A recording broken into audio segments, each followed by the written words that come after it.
Good evening, visitors. Welcome to the Australian War Memorial's last post ceremony. My name is Robert Allen, and joining us today from the Royal Australian Air Force is Corporal Beth Magna. We warmly welcome the family of Corporal Percival Clair Millowick, whose story will be told shortly. We welcome the veterans who have served, those that are still serving, and the families that love and support them. The live stream of this ceremony is made possible by the Returned and Services League of Australia and the RSL and Services Clubs Association. We welcome members who are watching the broadcast of this ceremony across Australia. During this evening's ceremony, wreaths will be laid at the base of the pool of reflection by family and visitors to the memorial. If you're able, please stand and join in singing the national anthem.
If able, please be seated. The Australian War Memorial was the vision of Charles Bean, Australia's First World War official historian. Bean landed with the Australian troops on Gallipoli and stayed with them at the front through to the end of the war. The idea of this national memorial and museum came to him at Pozières, France, in the depths of the bloody fighting of 1916. Bean's idea was that this would be a place where families and friends could mourn loved ones buried in faraway places. It would also be a place that could help all Australians understand what these men and women had endured and what they had done for us. Bean's vision, to which we remain true, is best expressed as inscribed in the entrance to the memorial's galleries. Here is their spirit, in the heart of the land they loved, and here we guard the record which they themselves made. Tonight, we will read the story behind just one of those on the Roll of Honour, which lists the names of more than 103,000 men and women who have given their lives for us in war and on operations for more than a century. But first, we present a lament, Flowers of the Forest. Wreaths or floral tributes will now be laid at the base of the pool of reflection.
Today, we remember and pay tribute to Corporal Percival Clair Millowick.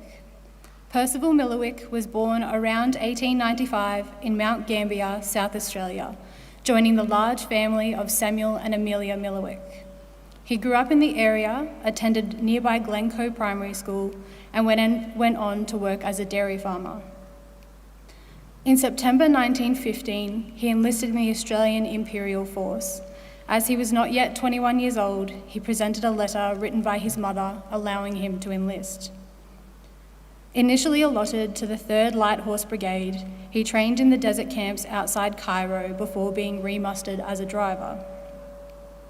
After being wounded in action in France on the 21st of June 1916, he was remustered as a gunner in the 11th Field Artillery Brigade, continuing to fight on the Western Front until he was discharged in 1919, ending the war with the rank of corporal. Returning to Australia, he married Hazel Kennedy on the 22nd of September 1921 at St Andrew's Presbyterian Church in Mount Gambier. The couple went on to have 4 daughters and a son.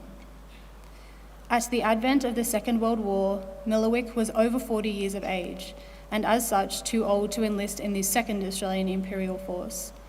But Millowick would not be deterred, and on the 9th of March 1940, he successfully enlisted in the 2nd AIF, claiming to be 35 years old.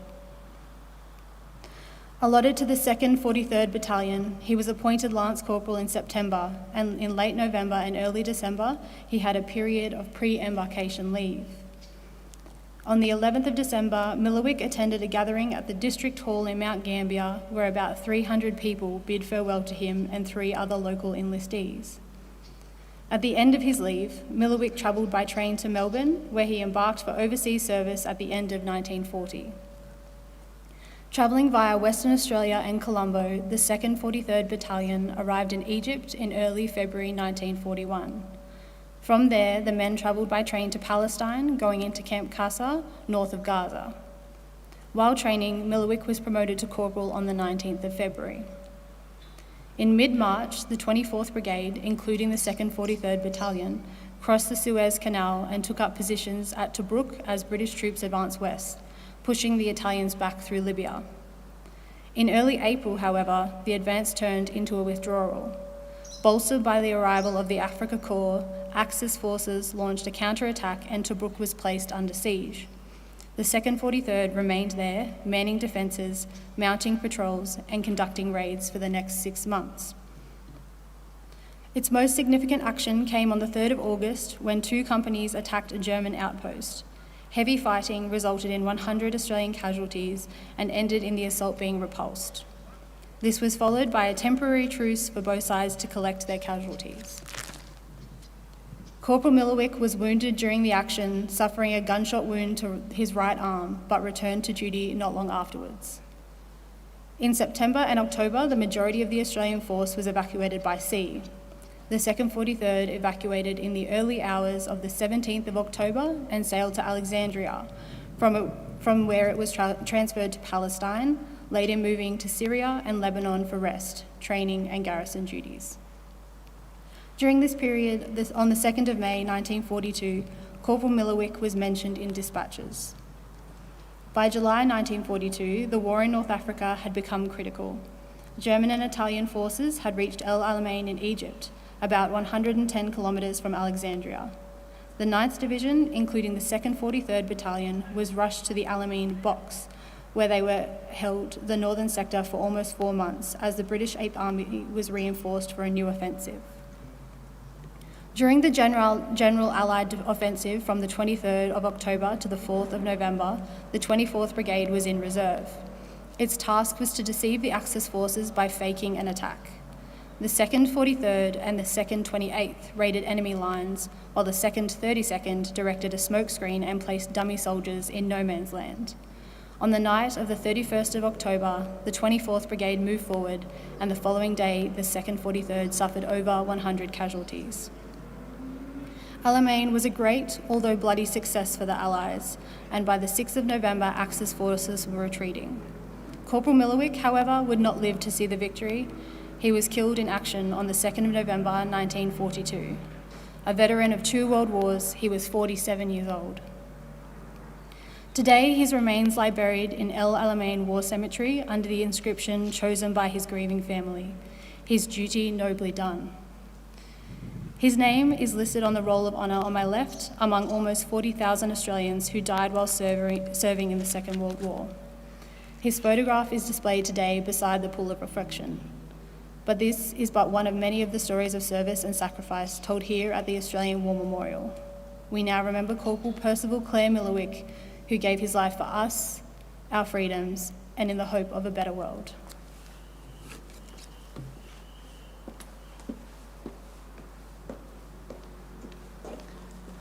Please stand for the reading of the ode and the sounding of the last post.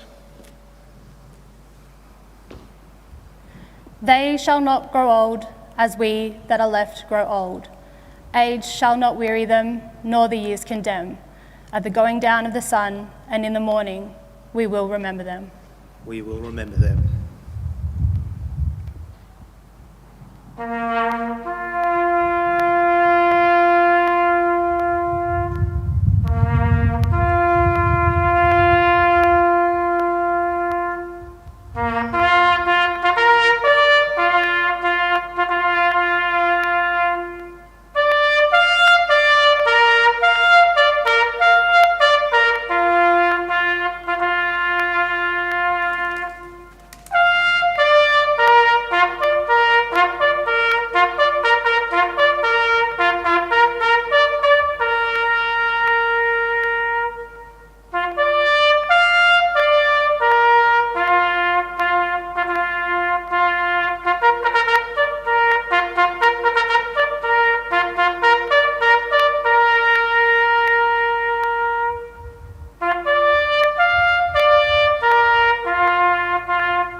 Lest we forget. Lest we forget.